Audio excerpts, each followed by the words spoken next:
Hi everybody, welcome back to my channel. I hope that everybody is doing well. So I hope you haven't, well, if you have missed my first part, because this is the second part, please go check it out. I'm literally just the same, and that specific video discusses the basic tools that you need for your natural hair, because this specific video we're going to be focusing on how to moisturize your natural hair. Alright, cool. Without any further ado, let us get right into it. The first thing I want to discuss is hair porosity.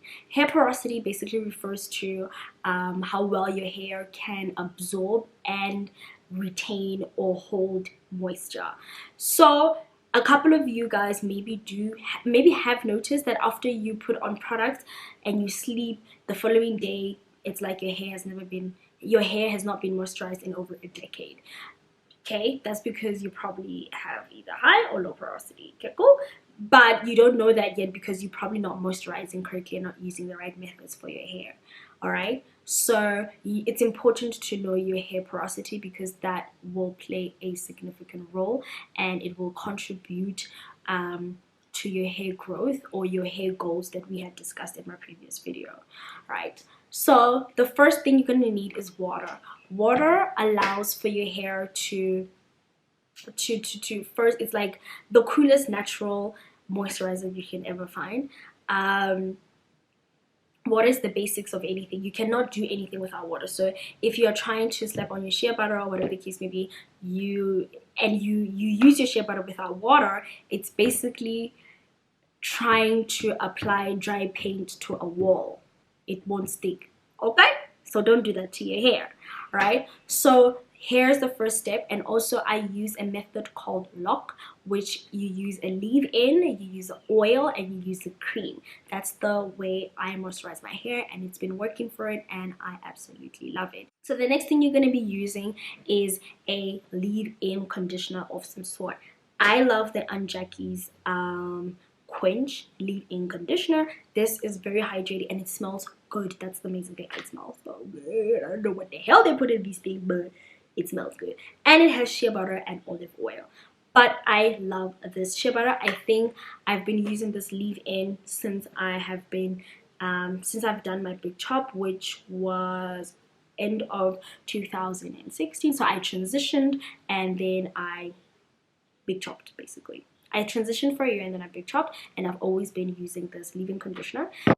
And Jackie's leave-in conditioner is my go-to, so I definitely recommend that. But if you maybe have a leave-in conditioner that you think is boss, then tell me, then I'll try it out, and I'll tell you that if I like it or not. Then the next step you're going to be doing is you're going to be using some sort of oil on your hair.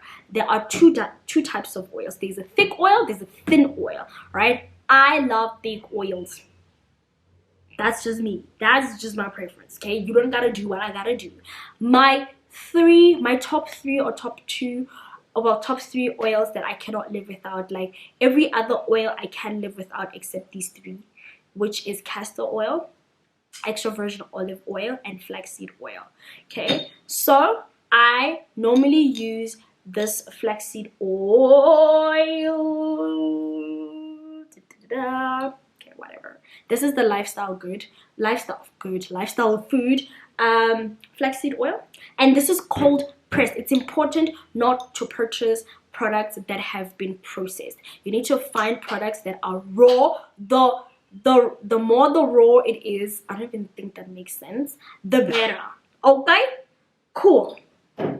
Then this is my mom's, because I'm out of black Jamaican castor oil. That's the one I use. So my mom decided to try this MPL black castor oil. I've never used it, but it is rich in omega-9 fatty acids for stronger and thicker hair. But besides using any specific branded castor oil, specifically a black castor oil, is very thick and it does strengthen your hair. I promise you. For me, I feel like it has contributed to the thickness and density and the fullness and the volume of my hair. So I would definitely recommend you use it. And then some of the lighter oils would be like an almond oil that I don't mind. But if you are somebody that is lazy to buy too many oils and mix them yourself, which is what I prefer to buy in bulk and then just use that for the rest of the year and never have to buy oils ever again.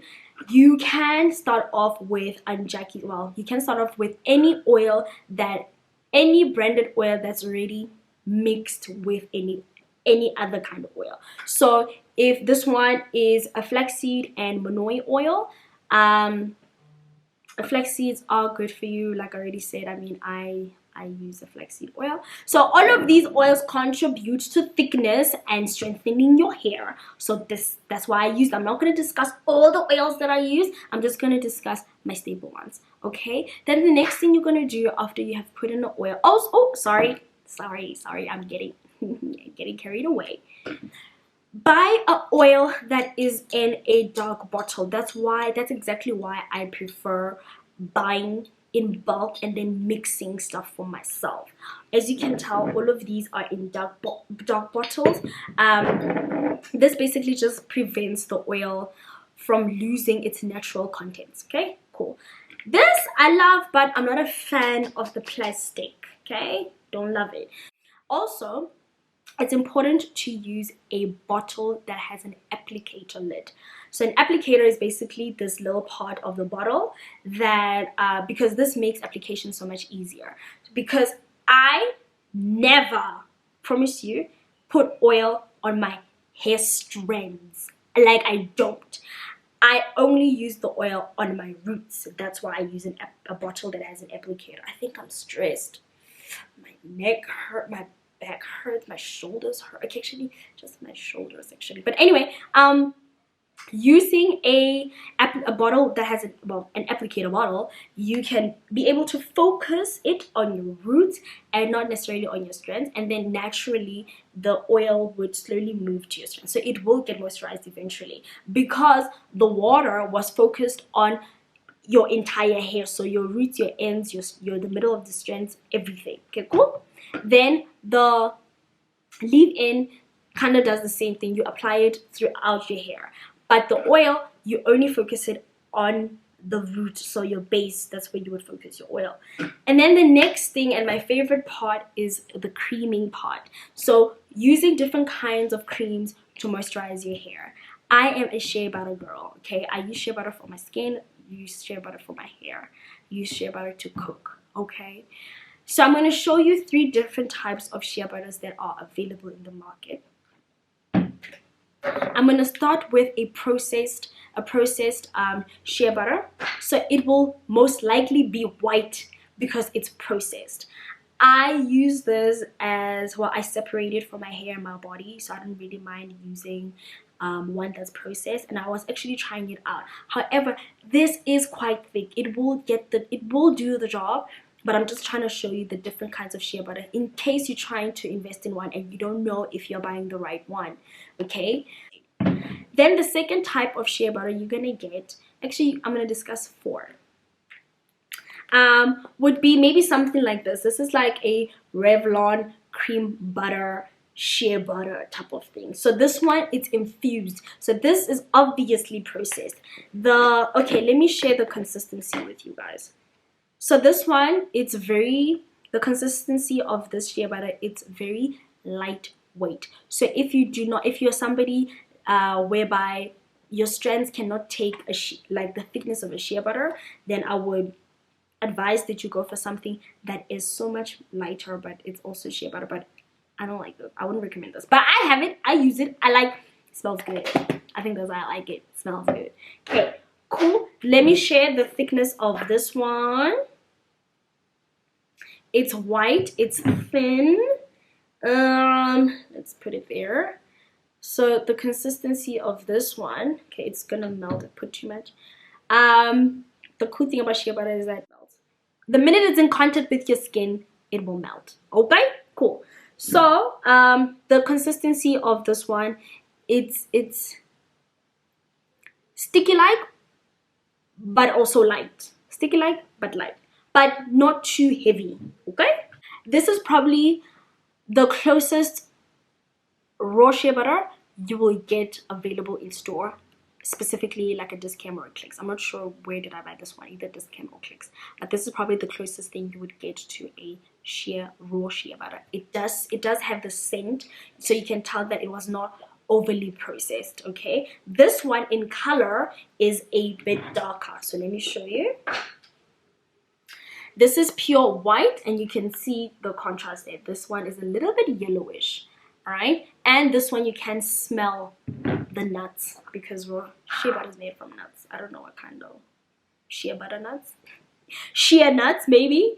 So this one, you can, it feels whipped, so you know it has like a lot of air, but it does smell like it was not overly processed. So if you are struggling to find raw shea butter, I would suggest you invest in this anim I no ANIM anim, I don't know how to pronounce it, but I would recommend. Then the last shea butter I'm going to discuss with you is raw shea butter. So this is literally 100% natural, all right? This retailed for seven zwallers. I'm not lying, like actually zwallers, not zwallers. Okay, this is natural shea butter. It's from Ghana. Okay, how I got my hands on these is that my uncle sent it. Well, he gave it. He was here in South Africa for quite some time, and he had this and he gave it to me. Which is, I know if I'm out of it, I would ask him to ship it for me, and then he doesn't live in Ghana though. But yeah, so this is raw shea butter. This smells horrible, but you know it's the real thing, right? Then the consistency of this one is obviously thicker than the rest of them, but it's not thick as in like heavy, but it's like thick. So you would actually use this in a very small amount. A little goes a long way. Okay, cool. Here. Okay, guys. With your creams, you are focusing, like, so crucial. Whenever you are using your shea butters, right, you are sealing in the moisture. So you are sealing in your water, you are sealing in your oil, you are sealing in your leave-in conditioner. This basically, yeah, this works as like the last big umbrella to protect you, to keep you warm, to incubate your hair, to keep it safe. Basically, you seal in everything with I prefer a heavy product because of my hair type. Okay, but don't be discouraged. We are going to figure out which hair type you have. Relax. We got you. Okay? So basically, this is what you would need. And you focus this on your hair strands. But specifically, I cannot stress this any further than I am right now. You are locking in the moisture around your ends. Please remember that your ends are the oldest hairs on your hair, on your head.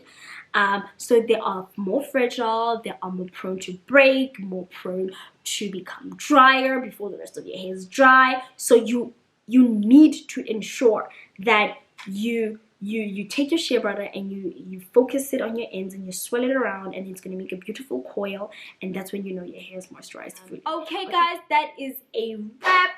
I hope I was able to share information that you were maybe not aware of, and now you maybe know how to moisturize your hair correctly. Don't worry, I will be producing more natural hair content going forward. I just wanted to give you the basics of, you know, moisturizing, because I feel like moisturizing is also important. But I think my next video, not now, later on, will be a part 3, and that will be I'll be discussing wash day products. So all the products that you'll be needing for your wash days, from pre-pooing to shampooing to hot oil treatment to deep conditioners to conditioning to drying your hair. So that's gonna be in my 3rd part of the basics of natural hair. So I'll see you guys in my next video. I hope you enjoy the rest of your day. Peace.